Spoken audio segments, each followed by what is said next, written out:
algo aqui muito importante, que é o batismo desses novos irmãos. Eles estarão, neste momento, descendo as águas, conforme os mandamentos bíblicos do Senhor.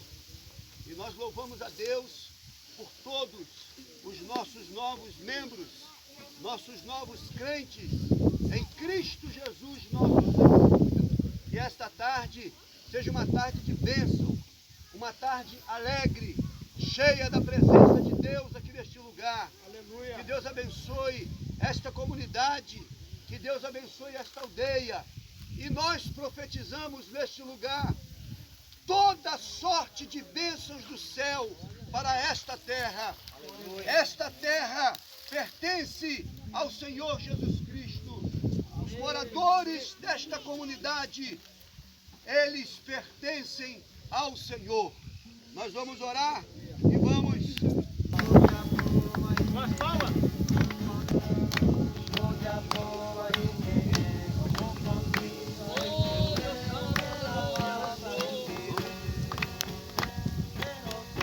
Irmão Manutal, persiste no propósito de se batizar, promete ser fiel a Deus, a sua igreja e o seu pastor, promete nunca deixar Jesus.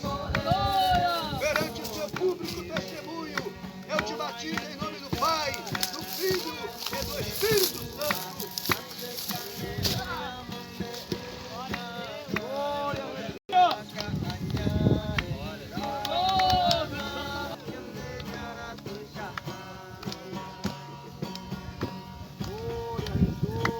Irmã Valentina, eu te batizo em nome do Pai, do Filho e do Espírito Santo de Deus.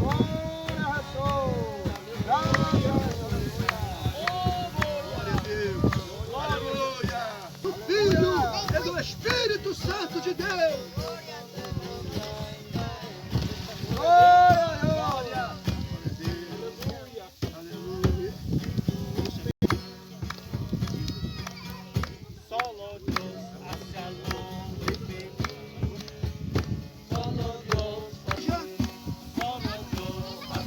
Promete nunca deixar Jesus. Promete ser uma serva fiel do Senhor. E Maíra, perante o seu público testemunho, eu te batizo em nome do Pai, em nome do Filho e em nome do Espírito Santo de Deus.